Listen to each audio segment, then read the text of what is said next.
In today's video, I am going to be breaking down Andrew Wiggins and how he shoots the basketball. Andrew Wiggins is killing it right now with Team Canada, and I hope that the Team Canada makes it to the Olympics. Anyways, let's get down. Let's check out how Andrew Wiggins scores the basketball by shooting and how you can shoot just like him. Let's get down. Let's check out Andrew Wiggins. Go Team Canada. So this is actually one of Andrew Wiggins' favorite shots. It's a nice drop-off pass to him with him running, or at least jogging at 50% speed and stepping into a three-point shot. Definitely NBA range. So why this is so good for him is it allows him to get his right side in line. This is when you really want to see Andrew Wiggins shoot the ball. Now, when you see him shooting the ball, personally, every single time I see him get it, I would like to see him step into his shot because that allows him to get that right side of his body in line with the basketball net. And it allows him to hit those shots. And we can really see it from this angle here where he's able to step into his shot. We actually see his right foot slightly tilt away from the basket, and we can even see that his body itself tilts away from the basket as well. He brings his right knee in and almost touches his right or his left knee. Now his hips are slightly off, same as his shoulders, but what we really want to focus on is when he's receiving this pass, as soon as he receives it, he's looking at the rim. This is a very key part of his shot. He catches on his right foot, then he's able to go left-right into his shot. Now, when he does this, it's very similar to how you would like to dunk the ball. The footwork is extremely important. When you want to go up for a dunk, you want to have your planted foot go heel-toe, and that's what we see here. And then that second foot comes over that you plant down.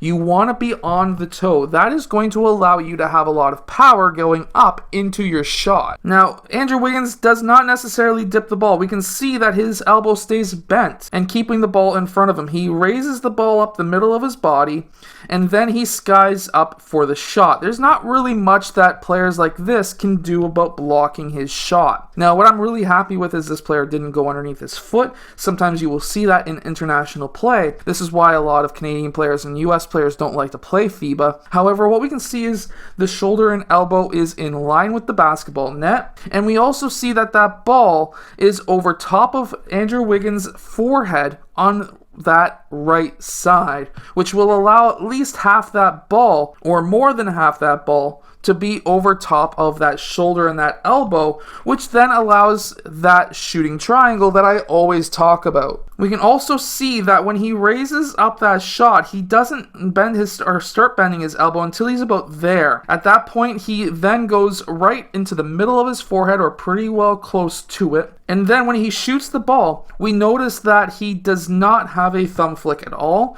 And we can see from this angle that there is a shadow and a gap between his palm and the ball. Now, this is important because if a player was to hit his elbow or his arm or even his body, as we see here, for me, that hand is just a bit too close for comfort, that he is going to be able to control that basketball whether he gets hit or not. When he does release that ball, we notice that he shoots. From other angles, we can see that he shoots with his pointer finger and middle finger last, and he has a nice hard release, but also slightly soft. And what I mean by that is when he shoots, he has that hard wrist, but his knuckles are actually slightly soft, which means that his wrist is hard, but his hand slightly bends, which will allow that ball to have the arc needed, but also that hard wrist release will allow him to have a lot of backspin on that ball. And you really want to have a lot of backspin on that ball so that when that ball does hit that rim, if it slightly misses,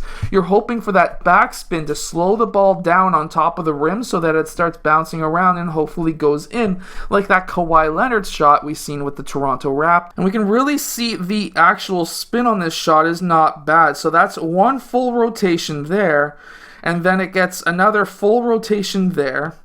That's 2.5, almost 3 rotations before it gets to the rim.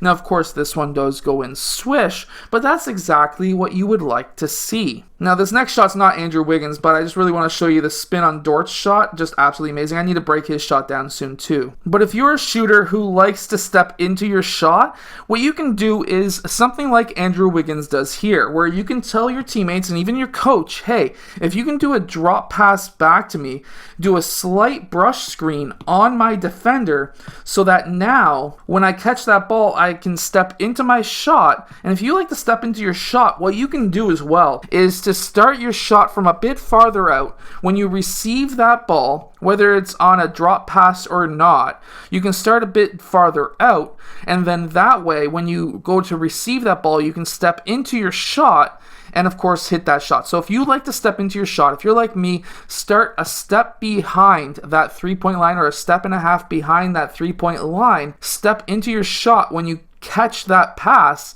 and you will be one of the best shooters on your team if that's the type of shot you like to take. I hope that this Andrew Wiggins breakdown helps you become a better basketball player and helps you shoot the ball better. If it has, hit that like button and subscribe. Let us know how you also shoot the ball down in the description below, and if there's any players you would like me to break down.